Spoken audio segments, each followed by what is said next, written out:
Hello दोस्तों, कैसे हैं आप सब। आज की हमारी कहानी है सौतेली। दोपहर के 2 बज रहे थे।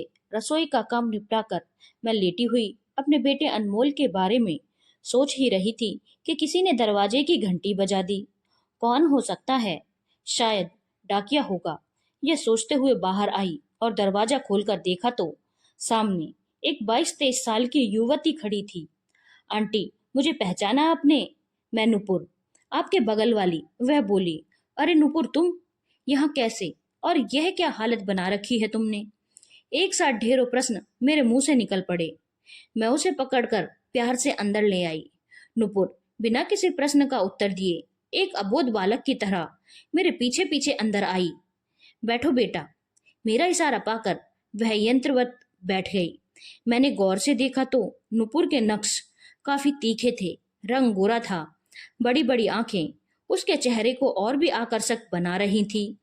यौवन की दहलीज पर कदम रख चुकी नुपुर का शरीर, बस ये समझिए कि हड्डियों का ढांचा भरा था। मैंने उससे पूछा, बेटा कैसी हो तुम? नजरें झुकाए बेहद धीमे आवाज में नुपुर बोली, आंटी, मैंने कितने पत्र आपको लिखे, पर आपने किसी भी पत्र का जवाब नहीं दिया। मैं खामोश एकटक उसे देखते हुए सोचती रही। बेटा, पत्र तो तुम्हारे बराबर आते रहे, पर तुम्हारी माँ और पापा के डर के कारण जवाब देना उचित नहीं समझा। मुझे चुप देख शायद वह मेरा उत्तर समझ गई थी। फिर संकोच भरे शब्दों में बोली, आंटी, 2 दिन हो गए मैंने कुछ नहीं खाया है। प्लीज मुझे खाना खिला दो। मैं तंग आ गई हूँ अपनी इस जिंदगी से। अब बर्दाश्त नहीं होता माँ का व्यवहार। रोज रोज की मार और तानों से पीड़ित हो चुकी हूँ। यह कहकर नुपुर मेरे पैरों पर गिर पड़ी। मैंने उसे उठाया और गले से लगाया तो वह फवक पड़ी और मेरा स्पर्श पाते ही उसके धैर्य का बांध टूट गया।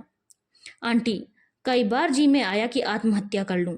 कई बार कहीं भाग जाने को कदम उठे, किंतु इस दुनिया की सच्चाई को जानती हूँ। जब मेरे माँ बाप ही मुझे नहीं स्वीकार कर पा रहे हैं तो और कौन कर देगा मुझे अपने आंचल की छाव। बचपन से माँ की ममता के लिए तरस रही हूँ और आखिर में अब उस घर को सदा के लिए छोड़कर आपके पास आई हूँ, वह स्पर्श ढूंढने जो एक बच्चे को अपनी माँ से मिलता है। प्लीज आंटी, मना मत करना। उसके मुंह पर हाथ रखते हुए मैंने कहा, ऐसा दोबारा भूल कर भी मत कहना। अब कहीं नहीं जाएगी तू जब तक मैं हूं। तुझे कुछ भी सोचने की जरूरत नहीं है। मैंने अपनी छाती से उसे लगा लिया तो एक सुखद एहसास से मेरी आंखें भर आई।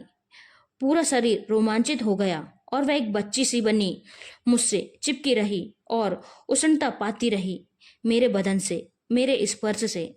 मैं रसोई में जब उसके लिए खाना लेने गई तो जी में आ रहा था कि जाने क्या क्या खिला दूं उसे। पूरी थाली को करीने से सजाकर मैं बाहर ले आई तो थाली देख नुपुर रो पड़ी। मैंने उसे चुप कराया और कसम दिलाई कि अब और नहीं रोएगी। वह धीरे धीरे खाती रही और मैं अतीत में खो गई। बरसों से सहेजी संवेदनाएं प्याज के छिलकों की तरह परत दर परत बाहर निकलने लगी। नुपुर 2 साल की थी कि काल के क्रूर हाथों ने उससे उसकी मां छीन ली। नुपुर की मां को लंग्स कैंसर था। बहुत इलाज कराया था नुपुर के पापा ने, पर वह नहीं बच पाई। इस सदमे से उबरने में नुपुर के पापा को महीनों लग गए। फिर सभी रिश्तेदारों एवं दोस्तों के प्रयासों के बाद उन्होंने दूसरी शादी कर ली। इस शादी के पीछे उनके मन में शायद यह स्वार्थ भी कहीं छिपा था कि नुपुर अभी बहुत छोटी है और उसकी देखभाल के लिए घर में एक औरत का होना जरूरी है। शुरुआत के कुछ महीने पलक झपकते बीत गए। इस दौरान सुमन का नुपुर के प्रति व्यवहार सामान्य रहा, किंतु ज्यों ही सुमन की कोख में एक नए मेहमान ने दस्तक दी, सौतेली माँ का नुपुर के प्रति व्यवहार तेजी से असामान्य होने लगा। सुमन ने जब बेटी को जन्म दिया तो नुपुर के पिता को विशेष खुशी नहीं हुई। वह चाह रहे थे कि बेटा हो, पर एक बेटी की उम्मीद में सुमन को 4 बेटियां हो गई और ज्यों-ज्यों नुपुर की बहनों की संख्या बढ़ती गई, त्यों-त्यों उसकी मुसीबतों का पहाड़ भी बड़ा होता गया। आए दिन नुपुर के शरीर पर उभरे स्या निशान माँ के सौतेलीपन को चीख चीख कर उजागर करते थे। कितनी बेरहम थी सुमन। जब बच्चों के कोमल नाजुक गालों पर माँ बाप के प्यार भरे स्पर्श की जरूरत होती है, तब नुपुर के मासूम गालों पर उंगलियों के निशान झलकते थे। सुमन का खुद की पिटाई से जब जी नहीं भरता तो वह उसके पिता से नुपुर की शिकायत करती। पहले तो वह इस ओर ध्यान नहीं देते थे, पर रोज रोज पत्नी द्वारा कान भरे जाने से तंग आकर वह भी बड़ी बेरहमी से नुपुर को मारते। सच ही तो है, जब माँ दूसरी होती है तो बाप पहले ही तीसरा हो जाता है। अब तो उस नन्ही सी जान को मार खाने की आदत सी हो गई थी। मार खाते समय उसके मुंह से उफ तक नहीं निकलती थी तो बस सिसकियां। वह मासूम बच्ची तो खुलकर रो भी नहीं सकती थी, क्योंकि वह रोती तो मार और अधिक पड़ती। खाने को मिलता बहनों का झूठन। नुपुर बहनों को जब दूध पीते या फल खाते देखती तो उसका मन ललचा उठता, लेकिन उसे मिलती कभी कभार बहनों द्वारा छोड़ा हुआ दूध और फल। कई बार तो नुपुर जब झूठे गिलास धोने को ले जाती तो उसी में से थोड़ा पानी डालकर उसे ही पी लेती। गजब का धैर्य और संतोष था उसमें। शुरू में नुपुर मेरे घर आ जाया करती थी, किंतु अब सुमन ने उसे मेरे यहाँ आने पर भी प्रतिबंधित लगा दिया। नुपुर के साथ इतनी निर्दयता देख दिल कर्रा उठता था कि आखिर इस मासूम बच्ची का क्या दोष। उस दिन तो सुमन ने हद ही कर दी, जब नुपुर का बिस्तर और सामान बगल में बने गैराज में लगा दिया। मेरी छत से उनका गैराज स्पष्ट दिखाई देता था। जाड़ों का मौसम था। मैं अपनी छत पर कुर्सी डालकर धूप में बैठी स्वेटर बुन रही थी। तभी देखा नुपुर एक थाली में भाई बहन द्वारा छोड़ा गया खाना लेकर अपने गैराज की तरफ जा रही थी। मेरी नजर उस पर पड़ी तो वह शर्म के मारे दौड़ पड़ी। दौड़ने से उसके पैर में पत्थर द्वारा ठोकर लग गई और खाने की थाली गिर पड़ी। आवाज सुनकर सुमन दौड़ी दौड़ी बाहर आई और आव देखा न ताव चटाचट नुपुर के भोले चेहरे पर कई तमाचे जड़ दिए। उल्टा कहीं की मर क्यों नहीं गई? जब माँ मरी थी तो तुझे क्यों नहीं ले गई? अपने साथ छोड़ गई है मेरे खातिर जी का जंजाल। अरे चलते नहीं बनता क्या? मोटाई चढ़ी है, जहर खाकर मर जा, अब और खाना नहीं है, भूखी मर। आवाज के साथ साथ सुमन के हाथ भी तेजी से चल रहे थे। उस दिन का वह नजारा देखकर तो मैं अवाक रह गई। काफी सोच विचार के बाद एक दिन मैंने हिम्मत जुटाई और नुपुर को इशारे से बाहर बुलाकर पूछा, क्या वह खाना खाएगी? पहले तो वह मेरे इशारे को नहीं समझ पाई, किंतु शीघ्र ही उसने इशारे में ही खाने की स्वीकृति दी। मैं रसोई में गई और बाकी बचे खाने को पॉलिथीन में भरकर एक रस्सी में बांधकर नीचे लटका दिया। नुपुर ने बिना किसी औपचारिकता के थैली खोली और गैराज में चली गई। वहां बैठकर खाने लगी।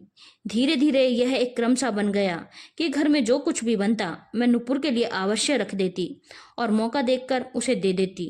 उसे खिलाने में मुझे एक आत्मसुख सा मिलता था। कुछ ही दिनों में उससे मेरा लगाव बढ़ता गया और एक अजीब बंधन में जकड़ते हुए हम दोनों मेरे भाई की शादी में 10 दिन के लिए मायके चली गई। लेकिन नुपुर की याद मुझे जब तब परेशान करती, खासकर तब और अधिक जब उसकी याद आती जब मैं खाना खाने बैठती। यद्यपि हमारे बीच कभी कोई बातचीत नहीं होती थी, पर इशारों में ही वह सारी बातें कह देती एवं समझ लेती थी। भाई की शादी से जब वापस घर लौटी तो सीधे छत पर गई। वहां देखा कि ढेर सारे कागज पत्थर में लिपटे हुए पड़े थे। हर कागज पर लिखा था, आंटी आप कहाँ चली गई हो? कब आओगी? मुझे बहुत तेज भूख लगी है, प्लीज जल्दी आओ ना। एक कागज खोला तो उस पर लिखा था, मैंने कल माँ से अच्छा खाना मांगा तो मुझे गर्म चिमटे से मारा, मेरा हाथ जल गया है, अब तो उसमें घाव हो गया है। मैं कागज के टुकड़ों को उठा उठा कर पढ़ रही थी और आंखों से आंसू बह रहे थे। नीचे झांक कर देखा तो नुपुर अपनी कुर्सी मेज पर दुबकी सी बैठी पढ़ रही थी। दौड़कर नीचे गई और मायके से लाई कुछ मिठाइयाँ और पूरियां लेकर ऊपर आ गई और नुपुर को इशारा किया। मुझे देख उसकी खुशी का ठिकाना न रहा। मैंने खाने का सामान रस्सी से नीचे उतार दिया। नुपुर ने झट से डिब्बा खोला और बैठकर खाने लगी। तभी उसकी छोटी बहन स्नेहा वहां आ गई और नुपुर को मिठाइयाँ खाते देख जोर से चिल्लाने ही वाली थी कि नुपुर ने उसके मुंह पर हाथ रखकर उसे चुप कराया और उससे कहा, तू भी मिठाई खा ले। स्नेहा ने मिठाई तो खा ली, पर अंदर जाकर अपनी माँ को इस बारे में बता दिया। सुमन झट से बाहर आई और नुपुर के हाथ से डिब्बा छीनकर फेंक दिया। बोली, अरे भूखी मर रही थी क्या? घर पर खाने को नहीं है जो पड़ोस से भीख मांगती है? चल जा, अंदर बर्तन पड़े हैं, उन्हें मांज धो ले। बड़ी आई मिठाई खाने वाली। नुपुर के साथ साथ सुमन मुझे भी भला बुरा कहते हुए अंदर चली गई। इस घटना के बाद नुपुर मुझे दिखाई नहीं दी। मैंने सोचा शायद वह कहीं चली गई है। पर एक दिन जब चने की दाल सुखाने छत पर गई तो एक कागज पत्थर में लिपटा पड़ा था। मुझे समझने में देर नहीं लगी कि यह नुपुर ने ही फेंका होगा। दाल को नीचे रख कागज खोलकर पढ़ने लगी। उसमें लिखा था, प्यारी आंटी, होश संभाला है तब से मार खाती आ रही हूँ। क्या जिनकी माँ मर जाती है उनका इस दुनिया में कोई नहीं होता? मेरी माँ ने मुझे जन्म देकर क्यों छोड़ दिया इस हाल में? पापा तो मेरे अपने हैं, फिर भी वह मुझसे क्यों इतनी नफरत करते हैं? क्या उनके दिल में मेरे प्रति प्यार नहीं है? खैर छोड़िए, शायद मेरा नसीब ही ऐसा है। पापा का ट्रांसफर हो गया है। अब हम लोग यहाँ से कुछ ही दिनों में चले जाएंगे। फिर किससे कहूंगी अपना दर्द? आपकी बहुत याद आएगी। काश आंटी आप मेरी माँ होती, कितना प्यार करती मुझको। तबीयत ठीक नहीं है, अब ज्यादा लिख नहीं पा रही हूँ। समय धीरे धीरे बीतने लगा। अक्सर नुपुर के बारे में अपने पति अनिल से बातें करती तो वह गंभीर हो जाया करते थे। इसी कारण मैं इस बात को कभी आगे नहीं बढ़ा पाई।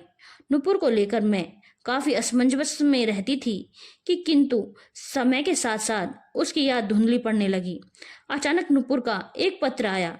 फिर तो यदाकदा उसके पत्र आते रहे, किंतु एक अज्ञात भय से मैं कभी उसे पत्र नहीं लिख पाई और न ही सहानुभूति दर्शा पाई। अचानक कटोरी गिरने की आवाज से मैं अतीत की यादों से बाहर निकल आई। देखा नुपुर सामने बैठी है। उसके हाथ कपकपा रहे थे। शायद इसी वजह से कटोरी गिरी थी। मैंने प्यार से कहा, कोई बात नहीं बेटा। फिर उसे अंदर वाले कमरे में ले जाकर अपनी साड़ी पहनने को दी। बसंती रंग की साड़ी उस पर खूब फब रही थी। उसके बाल संवारे तो अच्छी लगने लगी। बिस्तर पर लेटे लेटे हम काफी देर तक इधर उधर की बातें करते रहे। इसी बीच कब उसे नींद आ गई पता ही नहीं चला। नुपुर तो सो गई, पर मेरे मन में एक अंतर्द्वंद चलता रहा। एक तरफ तो नुपुर को अपनाने का, पर दूसरी तरफ इस विचार से सिहर उठती कि इस बात को लेकर अनिल की प्रतिक्रिया क्या होगी। शायद उनको अच्छा ना लगे नुपुर का यहाँ आना। इसी उधेड़बुन में शाम के 7 बज गए। दरवाजे की घंटी बजी तो जाकर दरवाजा खोला। अनिल ऑफिस से आ चुके थे। पूरे घर में अंधेरा छाया देख पूछ बैठे, क्यों, आज तबीयत ठीक नहीं है क्या? नुपुर को लेकर मैं इस तरह उलझ गई थी कि घर की बत्तियां जलाना भी भूल गई। घर की बत्तियां जलाकर रोशनी की और रसोई में आकर अनिल के लिए चाय बनाने लगी। विचारों का क्रम लगातार जारी था। बार बार यही सोच रही थी कि नुपुर के यहाँ आने की बात अनिल को कैसे बताई जाए। क्या अनिल नुपुर को स्वीकार कर पाएंगे? सोच सोचकर मेरे हाथ पैर ढीले पड़ते जा रहे थे। अनिल मेरी इस मनोदशा को शायद भांप रहे थे, तभी बार बार पूछ रहे थे, आज तुम इतनी परेशान क्यों दिख रही हो? इतनी व्यग्र एवं परेशान तो तुम्हें पहले कभी नहीं देखा। क्या बात है, मुझे नहीं बताओगी? मैं शायद इसी पल का इंतजार कर रही थी। उचित मौका देख मैंने बड़े ही सीधे शब्द में कहा, नुपुर आई है। मेरा इतना कहना था कि अनिल गंभीर हो उठे। घर में एक मौन पसर गया। रात का खाना तीनों ने एक साथ खाया। नुपुर को अलग कमरे में सुलाकर मैं अपने कमरे में आ गई। अनिल दूसरी तरफ करवट लिए लेटे थे। मैं भी एक और लेट गई। दोनों बिस्तर पर दो जिंदा लाशों की तरह लेटे रहे। अनिल काफी देर तक करवट बदलते रहे।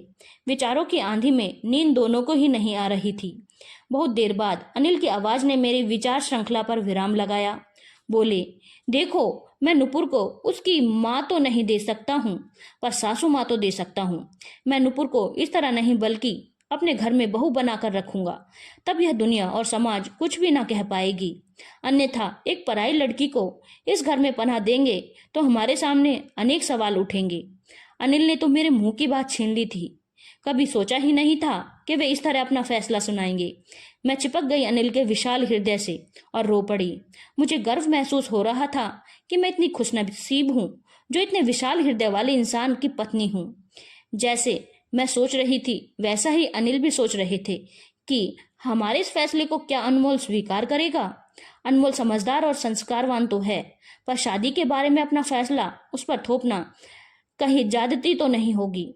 आखिर एक डॉक्टर बन गया है, कहीं उसके जीवन में अपना कोई हमसफर तो नहीं। उसकी क्या पसंद है, कभी पूछा ही नहीं।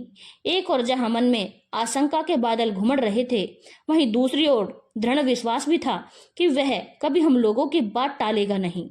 कई बार मन में विचार आया कि फोन पर बेटे से पूछ लो, पर फिर यह सोचकर कि फोन पर बात करना ठीक नहीं होगा, अतः उसके आने का हम इंतजार करने लगे।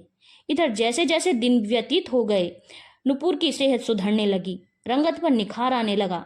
सूखी त्वचा स्निग्ध और कांतिमय होकर सोने से दमकने लगी, आंखों में नमी आ गई। मेरे आंचल की छांव पाकर नुपुर में एक नई जान सी आ गई।